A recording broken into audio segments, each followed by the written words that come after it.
आज हम number systems के बारे में पढ़ेंगे। हमारी ज़िंदगी बिना नंबर्स के, बिना काउंटिंग के बिल्कुल अधूरी है। बचपन से लेकर ज़िंदगी के आखिरी पड़ाव तक हमेशा हम नंबर्स का इस्तेमाल करते हैं। जैसे कि कोई दुकानदार है तो वो अपनी इन्वेंट्री को काउंट नंबर के ज़रिए ही करता है। कोई सेठ साहूकार है, उसने पैसे दे रखे हैं तो वो देखेगा कि मेरे को किस आदमी से कितने पैसे इकट्ठे करने हैं। इसी तरह से कोई गडरिया है, कोई पशुपालन करने वाला किसान है, हर इंसान को नंबर्स की बड़ी ज़रूरत होती है।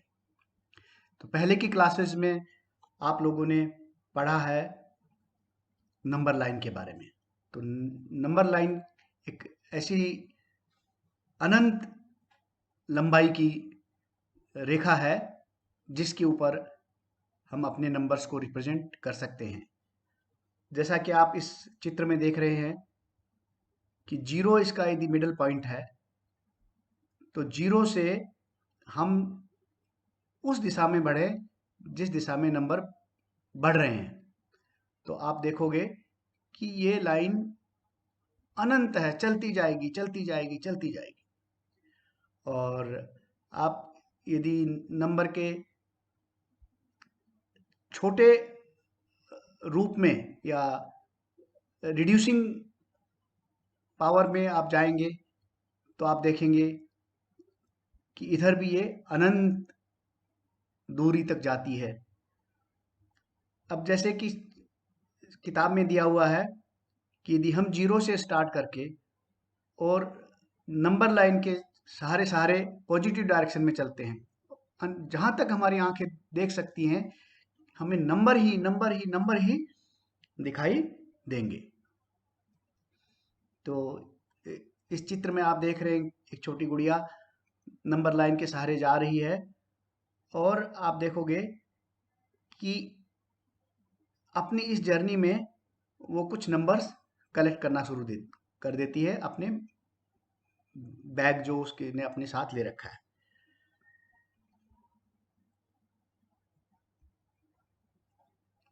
तो आप देखोगे कि ये अपने बैग में ये एक छोटा सा बैग इसने दिखा रखा है। तो इस बैग में ये नेचुरल नंबर्स जिनको हम काउंटिंग नंबर्स भी कहते हैं, ये इकट्ठा करना शुरू कर देती। तो you know that list goes on for ever, क्योंकि ये काउंटिंग नंबर भी अनंत होते हैं, एंडलेस होते हैं। So now your bag contents infinitely many natural numbers, but आप देखोगे कि बैग की तो एक लिमिटेड साइज होगी। तो जब इसका बैग भर गया तो ये अब वापस अपनी जर्नी को दोबारा शुरू करती है जहाँ से इसने चालू किया था। तो इस पूरे कलेक्शन को जो हम लोगों ने इस बैग में भर के जो नंबर रखे हैं, उन नंबर्स को हम क्या बोलेंगे? हम बोलेंगे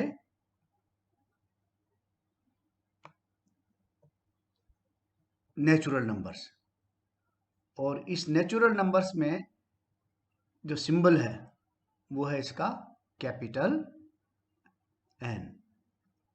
तो ये कैपिटल एन इसको आप बोलेंगे और इसका सिंबल एन हो गया। अब ये छोटी गुड़िया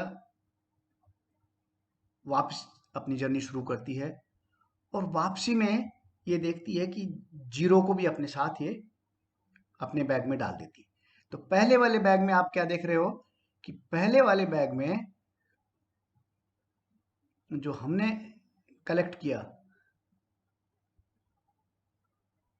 वो किया हमने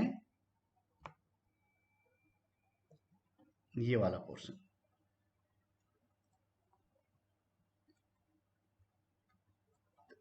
तो इसमें हमने केवल नेचुरल नंबर्स कलेक्ट किए। लेकिन अब जो नया बैग हमने वापसी की जर्नी में एक एडिशनल नंबर डाला, उसको हमने बोला कि भैया जीरो भी इसमें डाल देते हैं। तो इसको हम क्या कहेंगे? इसको कहेंगे ये होल नंबर है, यानी कि काउंटिंग नंबर से भी ये बड़ा हो गया है, और इसको बोलेंगे हम होल नंबर्स। तो दोस्तों ये भी बहुत काम की चीज है, होल नंबर्स। और ये खास करके जो मैथमेटिकल एक्सप्रेशंस हैं साइंसेज वगैरह में, उनमें बहुत इसका इस्तेमाल होता है। और आप देखोगे कि जीरो की जो अम, खोज है वो तो भारत में ही हुई है। तो डेसिमल सिस्टम जो पूरी दुनिया को जो देन है वो हमारे भारत की है, और इस बात की हमें बहुत खुशी भी है।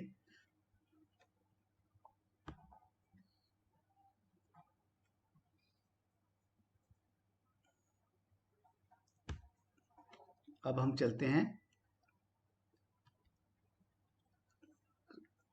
इन front of you are many many negative integers. अब ये जो छोटी गुड़िया है, ये जीरो को पार करके और जिस दिशा में नेगेटिव नंबर्स हैं उसकी तरफ जाना शुरू करती है। तो यहाँ पे भी कई तरह के नंबर होंगे।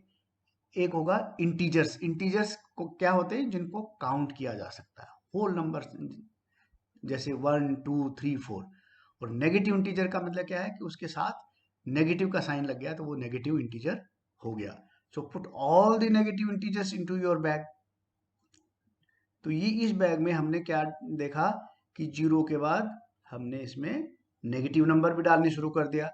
So what is your new collection? Recall that it is the collection of all integers and it is denoted by the symbol Z.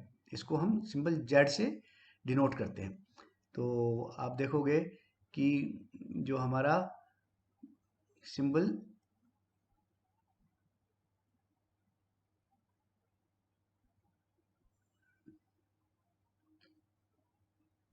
ये हमारा सिंबल जेड हो गया जी। ठीक है। Now, are there some numbers still left on the line? Of course, there are numbers like half. अब एक और दो के बीच में, जीरो और एक के बीच में, जीरो और एक के बीच में क्या होगा? हाफ होगा। एक और दो के बीच में क्या होगा? 3/2 होगा। और नेगेटिव डायरेक्शन में जाएंगे तो ऐसे भी नंबर मिलेंगे, -2005/2006। So if you put all such numbers also in the bag, it will now be, तो एक नया नंबर पैदा हो जाएगा। और ऐसे कलेक्शन को हम क्या बोलेंगे? Rational numbers. इसको क्या बोलेंगे? Rational numbers. The collection of rational numbers is denoted by Q. Rational comes from the word ratio and q comes from the word quotient. So you may recall the definition of rational number. So a number r is called a rational number if it can be written in the form p/q। इस form में यदि किसी number को लिख सकते हैं कि कोई नंबर r जिसको हम रैशनल नंबर तब कहेंगे जब वो p/q की फॉर्म में लिखा जाता है। और q कैसा होना चाहिए? q should never be equal to 0. So where p and q are integers and q is not equal to 0. very very important point है कि q कभी 0 नहीं होगा, क्योंकि ये डिनोमिनेटर में है। Why do we insist that q is not equal to 0? क्योंकि the moment डिनोमिनेटर में 0 आएगा तो ये इंडिटरमिनिस्टिक फॉर्म में चला जाता है। Notice that all the numbers now in the bag can be written in the form p/q। जैसे आप उदाहरण के तौर पे आपके पास नेचुरल नंबर 2 है, तो उसको भी हम क्या लिख सकते हैं? 2/1। So all natural numbers are in effect rational numbers. तो नेचुरल नंबर भी रैशनल नंबर है, इंटीजर्स भी रैशनल नंबर हैं। तो रैशनल नंबर्स एक बड़ा सेट है और ये सारे उसके सबसेट्स हैं उसके। And for example, -25 can be written as -25/1. Here p equals to -25 and q equals to 1. Therefore, the rational numbers also include the natural numbers, whole numbers and integers. You also know that the rational numbers do not have a unique representation in the form p/q, where p and q are integers and q is not equal to 0. For example, half 1/2 is also equal to 2/4. Also equal to 10/20 and also equal to 2550। तो कोई ऐसा unique representation नहीं, ये सारे की सारी चीज़ें एक ही चीज़ को रिप्रेजेंट कर रही हैं, और बट अलग अलग लोकेशन पे भी हो सकती हैं। तो ये जितने भी देखो 47/94 को यदि सिंप्लीफाई करोगे तो ये क्या डिनोट करेगा, हाफ करेगा। बट यदि नंबर लाइन पर रिप्रेजेंट करोगे तो हो सकता है ये अलग लोकेशन पे जाएगा। So these are equivalent rational numbers और फ्रैक्शंस। तो इक्विवेलेंट है, इक्वल नहीं है। आप देखिए कितना इंपॉर्टेंट बात जो कह रहा है ये, कि they are equivalent numbers. However, when we say that P by Q is a rational number, or when we represent P by Q on the number line, we assume that Q is not equal to 0 and that P and Q have no common factors other than 1. तो इसलिए आप देखोगे कि इनके factor नहीं होंगे, lowest form में है, no common factors other than 1, that is P and Q are co-prime. So on the number line, among the infinitely many fractions equivalent to 1/2, we will choose 1/2 to represent all of them. क्योंकि इसको भी finally जब simplify करेंगे तो it will reduce to 1/2। 10/20 को आप simplify करेंगे तो it will reduce to 1/2। Now let's solve some examples about the different types of numbers which you have studied in the earlier classes. तो अभी तक हमने क्या क्या पढ़ा? नेचुरल नंबर, जिसको हम n से रिप्रेजेंट करते हैं। उसके बाद होल नंबर, जिसमें जीरो इंक्लूड हो जाता तो w हो गया। उसके बाद हमने क्या देखा कि आपका इंटीजर्स हो गए, जिसमें नेगेटिव इंटीजर्स, पॉजिटिव इंटीजर्स दोनों ही हो गया। उसके बाद आपने देखा कि हमारा रैशनल नंबर्स। तो रैशनल नंबर की जो डेफिनेशन दी है, that is P by Q where Q is not equal to 0. Are the following statements true or false? Give reasons for your answers. So every whole number is a natural number. Every whole number is a natural number. तो मेरे ख्याल से तो ये ठीक नहीं होना चाहिए, क्योंकि यदि ये होता कि every natural number is a whole number, makes a sense. But हर होल नंबर तो नेचुरल नंबर नहीं, क्योंकि जीरो होल नंबर है बट वो नेचुरल नंबर नहीं है। Every integer is a rational number.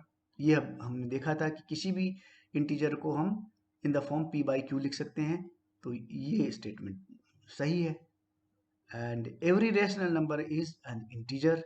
तो every rational number is an integer, ये भी बात तो सही नहीं है, क्योंकि P by Q में आप देखोगे कि many times 1/2 is not a integer. So third is not correct.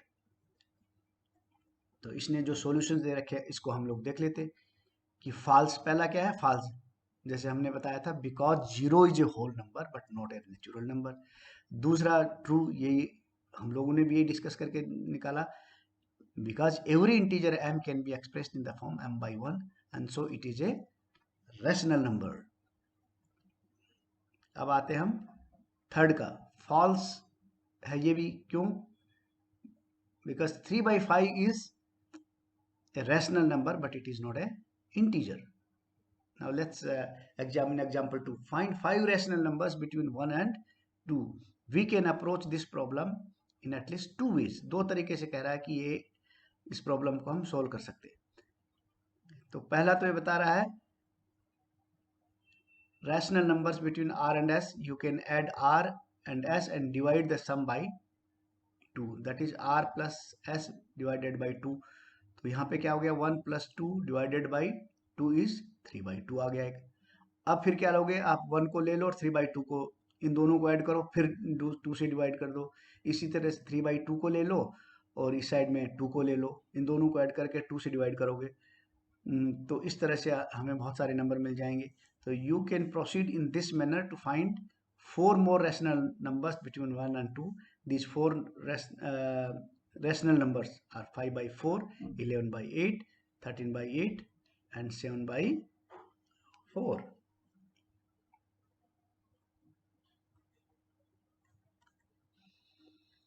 Solution 2 में ये बात कर रहा है कि the other option is to find all the 5 rational numbers in one step. Since we want 5 numbers, we write 1 and 2 as rational numbers with the denominators 5 plus 1, 6. So 6 by 6 is 1 and 12 by 6 is 2. And in between we can write these numbers as 7 by 6, 8 by 6, 9 by 6, 10 by 6 and 11 by 6. And all these are rational numbers between 1 and 2. So the 5 numbers are 7 by 6, 4 by 3, 3 by 2, 5 by 3 and 11 by 6. तो यहाँ पे इसने एक छोटा सा remark दिया हुआ है. रिमार्क में क्या बोल रहा है? Notice that in example 2 you were asked to find 5 rational numbers between 1 and 2. But you must have realized that in fact there are infinitely many rational numbers between 1 and 2. तो आप 1 and 2 के अंदर भी infinite rational numbers available है. In general, there are infinitely many rational numbers between any two given rational numbers. Now, he said, let's take a look at the number line again. Have you picked up all the numbers? Not yet. The fact is that there are infinitely many more numbers left on the number line. There are gaps in between the places of the numbers you picked up, and not just 1 or 2, but infinitely many. तो दोस्तों ये जैसे आसमान में सितारे होते हैं ना, तो उस तरह से अनंत है नंबर्स की दुनिया भी. The amazing thing is that there are infinitely many numbers lying between any two of this gaps too. So we are left with the following questions. अब हमारे दिमाग में क्या, ये दो महत्वपूर्ण क्वेश्चंस आ जाते हैं. What are the numbers? Number होते क्या है? That are left on the number line card. जो बच गए उन नंबर को क्या कहेंगे? And how do we recognize them? That is, how do we distinguish them from the rational numbers? These questions will be answered in the next section. तो चलते हैं नेक्स्ट सेक्शन में. क्या है दोस्तों? ये एक्सरसाइज 1.1 है. तो इसमें टोटल 4 क्वेश्चन दिए हैं. ये कह रहा है, इज 0 ए रैशनल नंबर? बताओ भाई. बट नेचुरल रैशनल नंबर तो होगा ही होगा. Can you right it in the form p by q? Yes, p को 0 लिख दो. q can be any other number where p and q are integers and q is not equal to 0. Where p and q are integers and q is not equal to 0. तो इसको definitely हम rational number कह सकते हैं. Find 6 rational numbers between 3 and 4. तो इसको भी वही है जिस तरह से हमने पहले एग्जाम्पल में किया था, सेम तरीके से इसको कर सकते हैं. Find 5 rational numbers between 3 by 5 and 4 by 5. Same line पे इसको भी किया जा सकता. State whether the following statements are true और false. Give reasons for your answers. Every natural number is a whole number. Every natural number is a whole number. बिल्कुल सही है. नेचुरल नंबर है वो तो होल नंबर होगा ही होगा. Every integer is a whole number. ये बात तो ठीक नहीं है, क्योंकि इंटीजर में तो नेगेटिव भी होते हैं और होल नंबर में तो 0 तक ही रुक जाते हैं हम. तो ये स्टेटमेंट गलत लग रहा है. Every rational number is a whole number. Every rational number is a whole number, तो ये ठीक लग रहा है. अब आते हैं दोस्तों बहुत ही इंपॉर्टेंट टॉपिक पे, जिसको कहते हैं रेशनल नंबर्स. तो रेशनल नंबर्स की बात की और अब आते हैं इरेशनल नंबर्स. तो सबसे पहली बात तो यह है कि इसको समझना बहुत जरूरी है कि ये इरेशनल नंबर क्या होते हैं. अभी तक जितने भी नंबर्स की बात की वो हम कॉमन यूसेज में बड़े आसानी से इस्तेमाल होते हैं, इसलिए उनको हम किसी चीज़ से कोरिलेट कर सकते हैं. बट इरेशनल नंबर्स को समझना थोड़ा सा मुश्किल होता है, लेकिन एग्जाम्पल्स के थ्रू हम बहुत अच्छे से समझाएंगे आपको. We saw in the previous sections that there may be numbers on the number line that are not rational. In this section, we are going to investigate these numbers. So far, all the numbers you have come across are of the form p by q, where p and q are integers and q is not equal to 0. और इसको हमने क्या बोला था? Rational numbers. So you may ask, are there numbers which are not of this form? There are indeed such numbers. तो ऐसे number हैं जरूर.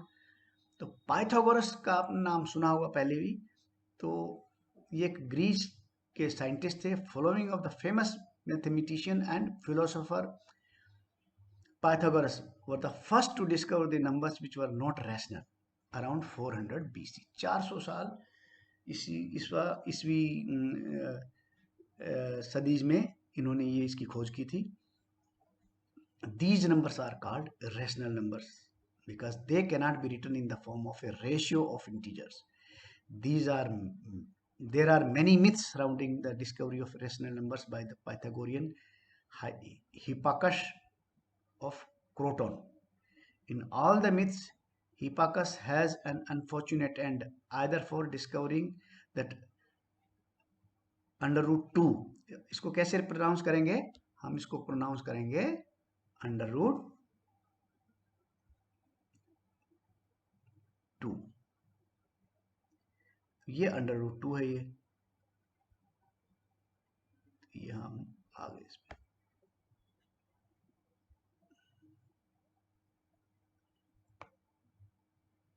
ये जो हमने दे रखा है अंडर टू, और ये इरेशनल नंबर कहा जाता है. और for disclosing the secret about under two to people outside the secret Pythagorean sect.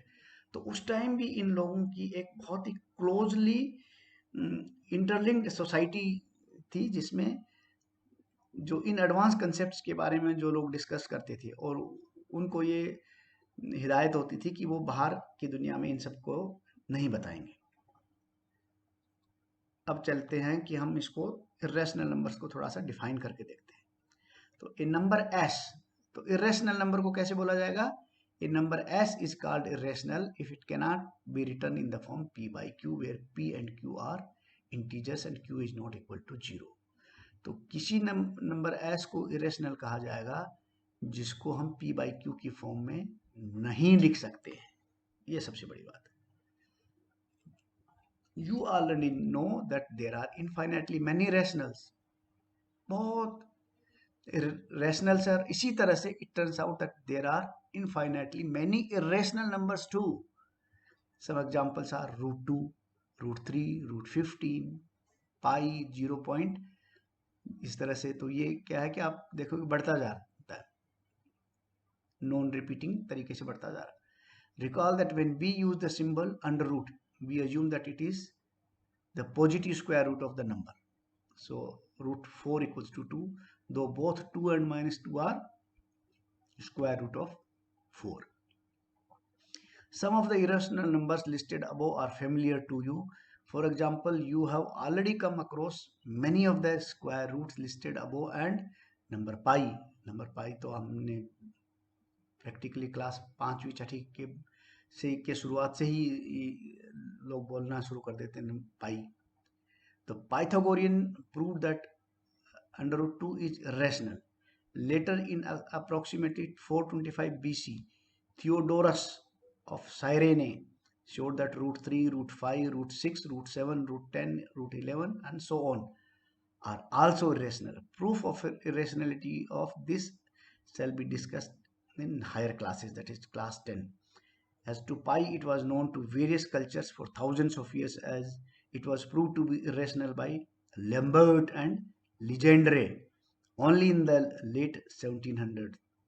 In the next section, we will discuss why this decimal number and pi are irrational numbers. Then he says, let us return to the question raised at the end of the previous section. Remember the bag of rational numbers. If we now put all irrational numbers into the bag, will there be any number left on the number line? The answer is no. It turns out that the collection of all rational numbers and irrational numbers together make up what we call the collection of real numbers. और इन सबको हम क्या बोलते हैं? Real number के नाम से जानते हैं. and this is denoted by capital R. Therefore, a real number is either rational or irrational. So we can say that every real number is represented by a unique point on the number line. Also, every point on the number line represents a unique real number. This is why we call number line the real number line. ये imaginary चीज नहीं है, ये real है, जिसको आप touch कर सकते हो, देख सकते हो, और हर जो नंबर को एक बिंदु के फॉर्म में रिप्रेजेंट भी किया जा सकता है। और ये 1870 में these two German mathematicians called Cantor and Dedekind showed that corresponding to every real number there is a point on the real number line, and corresponding to every point on the number line there exists a unique real number. So these two scientists confirmed it. अब दोस्तों सबसे बड़ी समस्या आती है कि हम root two को नंबर लाइन पे कैसे लोकेट करेंगे, क्योंकि रूट टू की जो रियल वैल्यू आएगी वो decimal and then it will keep on repeating, कोई टर्मिनेट नहीं होगी। तो ऐसी स्थिति में इसको हम नंबर लाइन पे कैसे रिप्रेजेंट करेंगे, क्योंकि नंबर लाइन पे तो एक डेफिनेट स्पॉट के ऊपर वो नंबर को रिप्रेजेंट होना है। तो इसके लिए आप देखो ग्राफिकल मेथड से बहुत अच्छे से कर सकते हैं।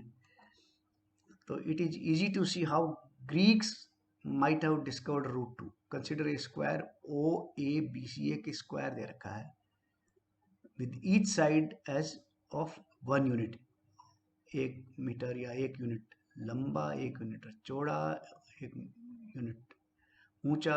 तो इस तरह से ये एक स्क्वायर बन गया जिसकी लेंथ 1 यूनिट है।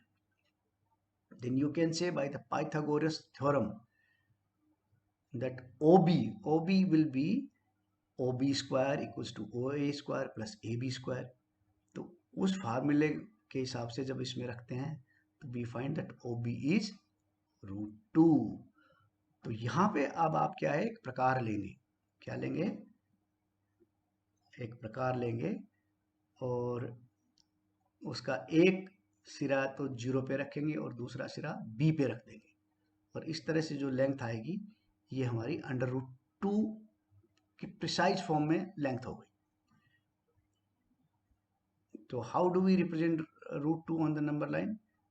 This is easy. Transfer figure 1.6 onto the number line, making sure that the vertex O coincides with 0 और A है वो 1, तो OA equals to 1 and similarly AB equals to 1। ये तो दोनों हम मेजर करके अच्छे से प्लॉट कर सकते हैं, कोई इशू नहीं इसमें।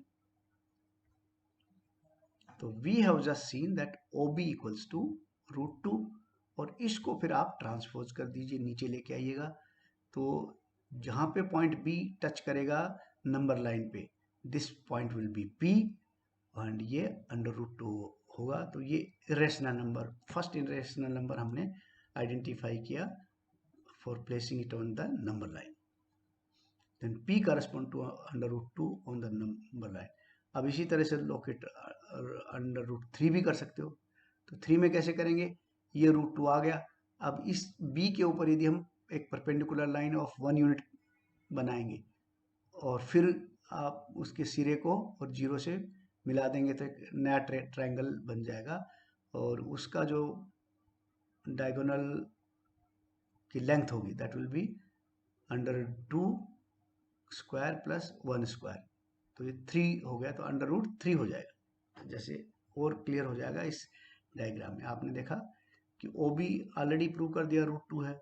अब B के ऊपर परपेंडिकुलर हमने एक लाइन खींची जो D पे जाके रुकती है 1 यूनिट पे, और OD की जो वैल्यू होगी that will be under root 2 square plus 1 square. तो this comes to equal to root 3, और फिर इसको ट्रांसपोज करके हम पॉइंट Q2 निकाल सकते हैं। तो इस तरह से हम नंबर लाइन पे प्रिसाइज इरेशनल नंबर्स को लोकेट कर सकते हैं। So construct BD of unit length perpendicular to OB. Then using the Pythagoras theorem, we see that OD equals to under root 2 square plus 1 square का under root, that is under root 3. And using a compass with center O and radius OD, draw an arc which intersects the number line at the point Q. Then Q is the corresponding irrational number under root 3. In the same way, you can locate under root n for any positive integers n, and after under root n minus 1 has been located. अब दोस्तों ये सारे के सारे exercise जो दे रखी हैं ये आप देखिएगा फिर इन एक्सरसाइज को भी हम लोग डिस्कस कर लेंगे, कोई इशू नहीं है। और इसमें एक क्लासरूम एक्टिविटी भी दे रखी है कि √5 को हम कैसे नंबर लाइन पर रिप्रेजेंट करेंगे और कैसे √5 को डिस्कवर करेंगे। तरीका वही रहेगा जैसे हमने √2 को डिस्कवर किया, फिर √3 को किया, एंड देन उसके बाद ये 4 के, ये √3 के बाद √5 का, तो √3 के बाद √5 का देखने वाली बात है कि ये इन्होंने किस तरह से किया। Real numbers and their decimal expansions. In this section, we are going to study rational and irrational numbers from a different point of view. We will look at the decimal expansion of real numbers and see if we can use the expansions to distinguish between rational and irrational numbers. We will also explain how to visualize the representation of real numbers on the number line using their decimal expansions. Since rational are more familiar to us, let's start with them. Let's take three examples: 10 by 3, 7 by 8 and 1 by 7. तो ये तो rational number हैं सारे, कोई issue नहीं।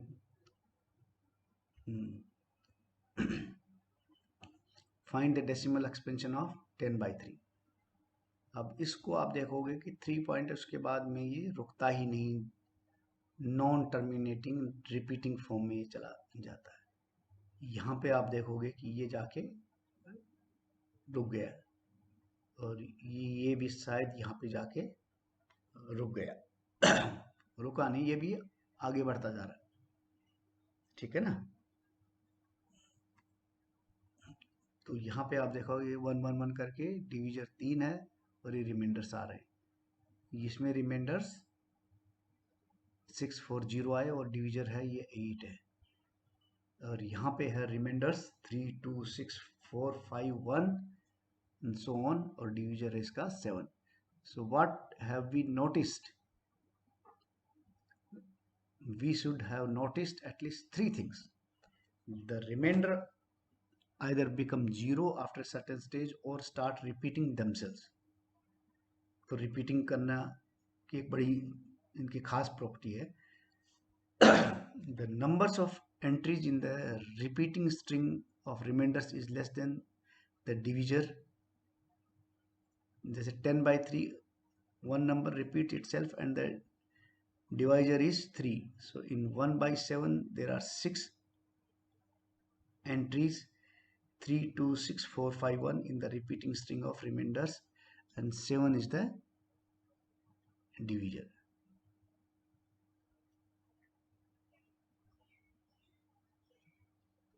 तो ये जैसे इसने क्या किया, 3 3 9, 3 से इसने किया, फिर उसके बाद one number repeats itself and the divisor is 3. In 1 by 7 there are 6 entries in the repeating string of remainders and 7 is the divisor. ये divisor है। तो इसको आगे थोड़ा सा हम लोग देख लेंगे क्या है। If the remainder repeats, then we get the repeating block of digits in the quotient. जैसे 10 by 3 के अंदर देखोगे 3 repeats in the quotient, and for 1 by 7 we get the repeating block in the quotient.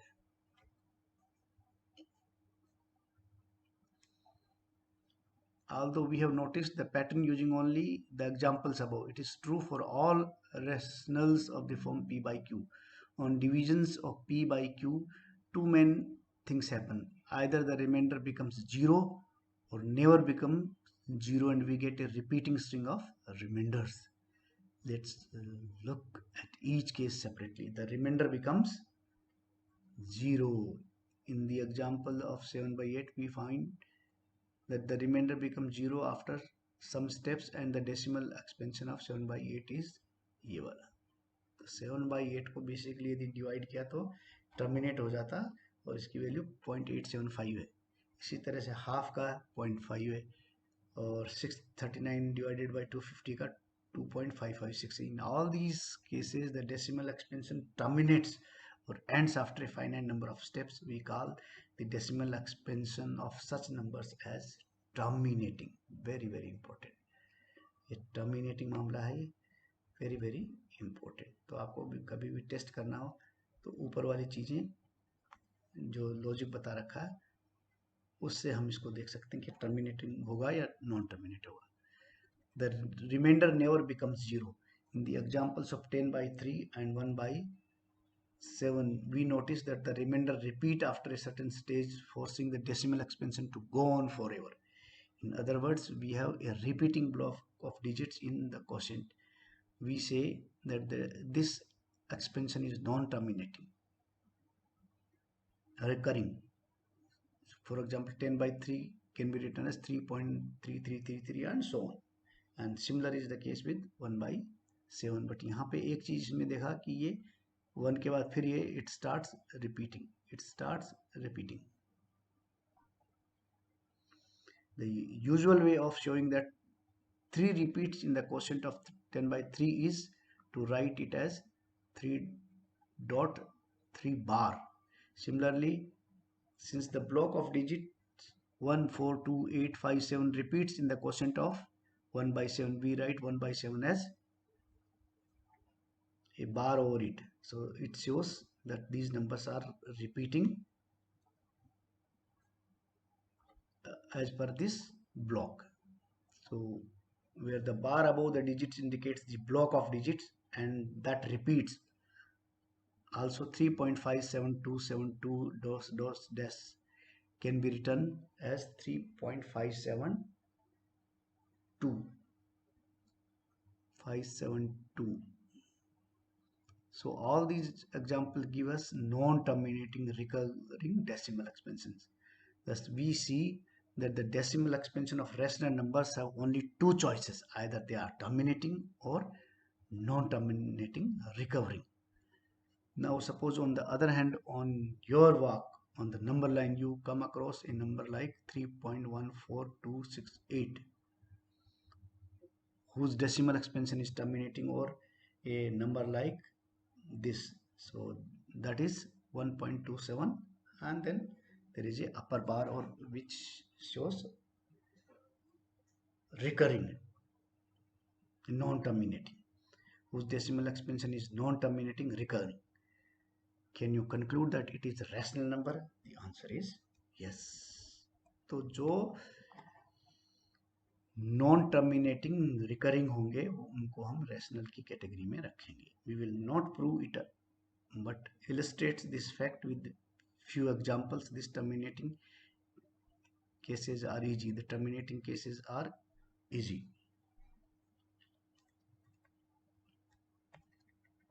यहाँ पे इसने example दिया है कि भाई ये जो नंबर है ये रैशनल नंबर है, where p and q are integers, q is not equal to 0.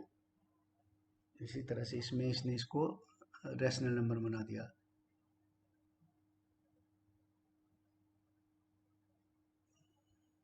Yes, 0.333 again, you know, it is non-terminating and repeating. So this can be represented in the form like this: x equal to this, 10x equal to this.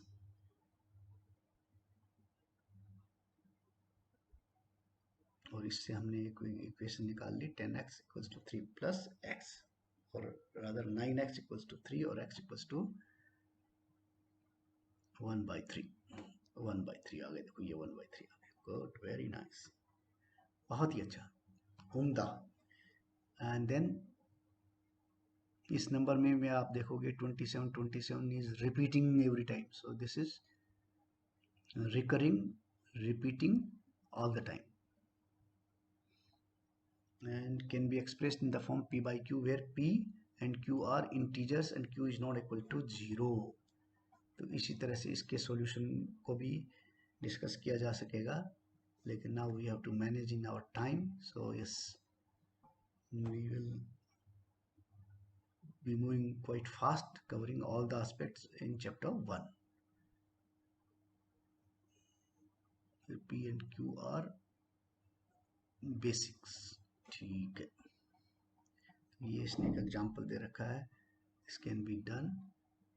So every number with a non-terminating recurring decimal expansion can be expressed in the form p by q, where p and q are integers. Let's summarize our results in the following form. The decimal expansion of a rational number is either terminating or non-terminating recurring. Moreover, a number whose decimal expansion is terminating or non-terminating recurring is rational. So now we know what the decimal expansion of a rational number can be. What about the decimal expansion of rational numbers?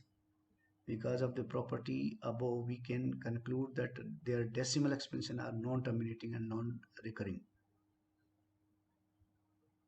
So the property for irrational number, similar to the property stated above for rational number, is the decimal expansion of an irrational number is non-terminating, non-recurring. Moreover, a number whose decimal expansion is non-terminating, non-recurring is rational. तो जो कि non-terminating है, non-recurring है, उसको हम क्या कहेंगे? पक्का rational numbers. अब ये एक छोटा सा एग्जांपल दिया है इसमें, s equals to 0.10000 and then इस तरह से ये आगे बढ़ता जा रहा है. तो from the previous section notice that it is non terminating, non recurring, therefore from the property above it is rational. Moreover, notice that you can generate infinitely many rational similar to s. What about the famous irrational under root 2 and pi? So here are their decimal expansions up to a certain stage. Under root 2 equals to, you will find it's non-terminating, repeating. Similarly, pi की value इसमें दे रखा है इसमें.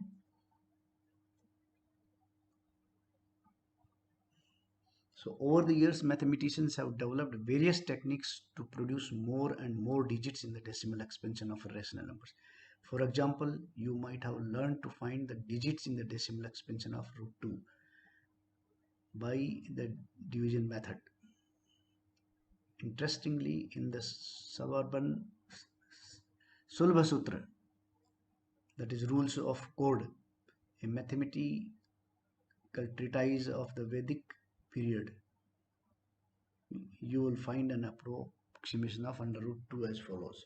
तो यहाँ पे एक approximation value create करने की कोशिश की गई है. ये ग्रेक का बहुत ही जीनियस बंदा है, आर्किमिडीज.